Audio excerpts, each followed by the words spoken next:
Dan sekarang kita akan berbincang melalui Zoom dengan sosiolog Universitas Indonesia Evelyn Suleman. Selamat siang Mbak Evelyn. Nah ini ekonomi menjadi isu utama, selain itu juga ada KDRT dalam meningkatnya kasus perceraian di saat pandemi ini. Nah ini menurut Anda ada faktor lain nggak yang dapat menjadi pemicu? Ya, sebetulnya memang perceraian ini bukan hanya terjadi di Indonesia ya, tetapi di dunia juga hal ini terjadi gitu. Dan biasanya memang eh, masalah, halo,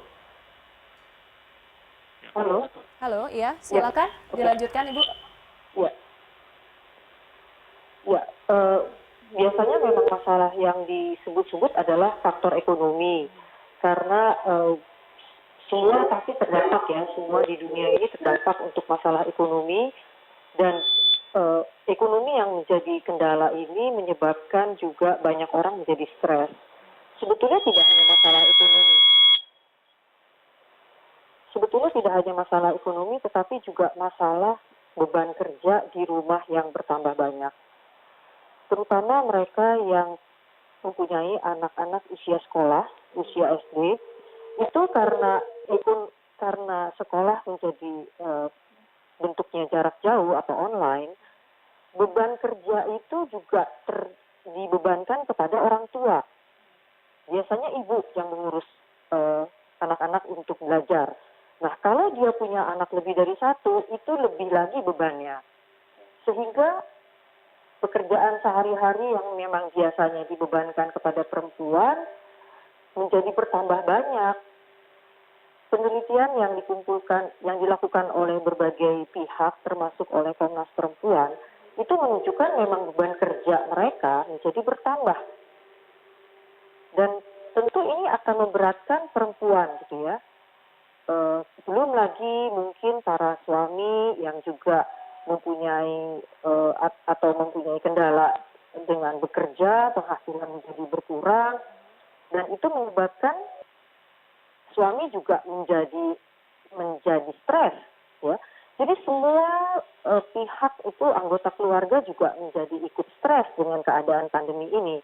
Sebetulnya itu salah penyebabnya ya. Jadi tidak langsung pada bagaimana ekonomi berdampak, tetapi keadaan ekonomi yang jadi atau situasi ekonomi yang saat ini mengganggu semua pihak, itu yang akan membuat orang-orang yang di dalam rumah menjadi stres, dan akibatnya mereka menjadi tidak tahan lagi, ya udah lebih baik bercerai saja. Itu yang penyebabnya sebetulnya. Jadi ada domino efek juga ya dari ekonomi dan juga ada pembagian tugas di rumah juga bisa menjadi faktor dalam perceraian di masa pandemi ini. Nah ini kalau misalnya dari tadi kita berbicara ya, ini kalau misalnya dari lihat angka kasus, banyaknya perempuan yang menggugat. Bagaimana Anda melihat ini? Ya, perempuan kan sekarang menjadi lebih berani sebetulnya untuk menggugat. Dan biasanya kalau perempuan menggugat cerai, itu lebih dimudahkan prosesnya dibandingkan kalau laki-laki. Dengan berbagai alasan yang mereka kemukakan. Dan belakangan ini, itu kan sebetulnya memang situasi yang memungkinkan mereka melihat banyak atau contoh begitu ya, mereka-mereka yang melakukan perceraian. Ya buat mereka sekarang ini perceraian itu tidak lagi dianggap seperti masa lalu. Mungkin 10 tahun, 20 tahun yang lalu, atau bahkan mungkin 30 tahun yang lalu, itu orang bercerai masih dianggap sebagai sesuatu yang tidak baik, begitu ya. Keluarga yang bercerai itu dianggap sesuatu yang keluarga gagal, kira-kira seperti itu. Tetapi saat ini, itu sudah lebih banyak orang yang bercerai dan sudah semakin berani.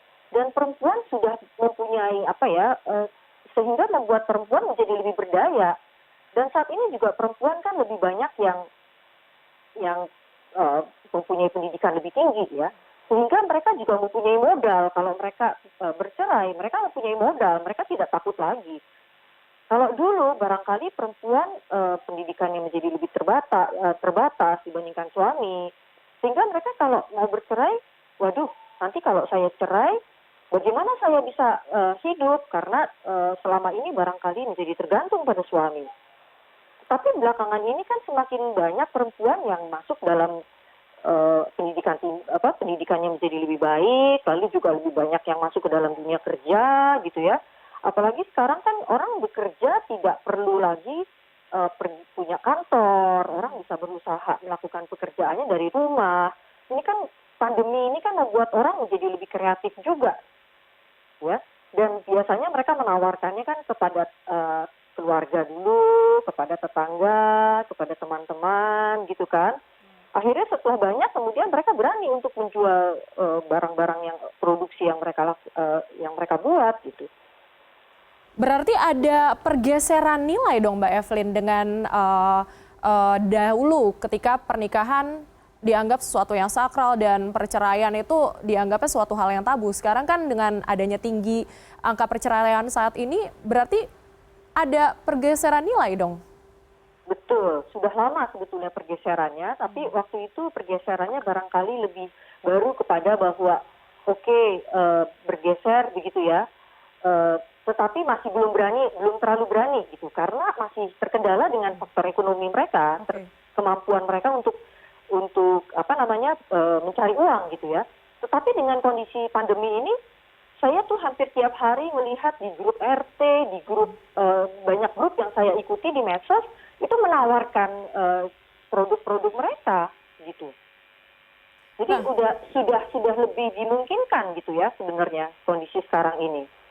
Oke, ini kan banyak juga anak-anak muda yang memutuskan untuk menikah di saat pandemi ini. Nah ini dan anak muda itu kan tentunya minim sekali ya dengan pengetahuan tentang pernikahan yang di bawah umur gitu ya Mbak Evelyn ya. Ini apakah ini dapat memperbaikinya dengan memberikan penyuluhan kepada anak-anak muda untuk bagaimana sih menikah itu untuk prevent terjadinya perceraian gitu. Ya. Betul. Memang seharusnya dilakukan itu ya. Artinya banyak pihak yang perlu berpartisipasi untuk mencegah itu, terutama orang tua. Karena banyak sekali orang tua yang menganggap kalau anak itu sudah pacaran, ya sudahlah, lebih baik dinikahkan muda daripada nanti mereka berzina, gitu ya. Dan biasanya orang tua itu menjadi menyesal kemudian setelah mereka tahu bahwa anak perempuan khususnya, ya biasanya kan anak perempuan yang menjadi lebih rentan.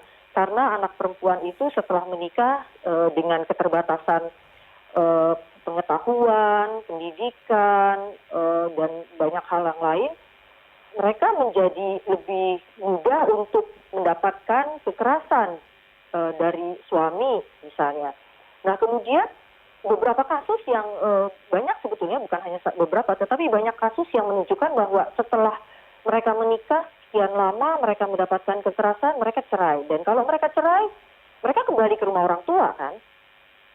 Gitu. Jadi memang sebenarnya orang tua ini yang juga harus diingatkan bahwa bukan berarti setelah mereka pacaran kemudian harus cepat-cepat dinikahkan untuk menghindari masalah zina.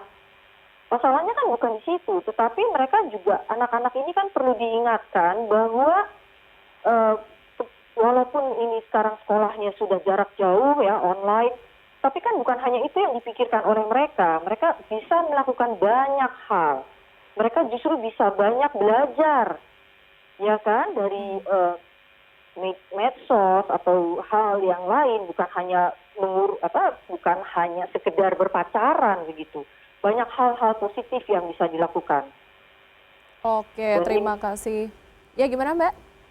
Ya, artinya banyak juga yang perlunya sebetulnya komunitas-komunitas ya yang membuat berbagai kegiatan, terutama untuk anak-anak muda ini gitu ya, supaya mereka pikirannya itu bisa terbuka, bisa lebih baik dan keterampilan mereka bisa menjadi bertambah. Itu sebetulnya. Oke, terima kasih atas penjelasannya Mbak Evelyn Suleman, sosiolog dari Universitas Indonesia yang sudah bergabung bersama kami di CNN Indonesia News Hour.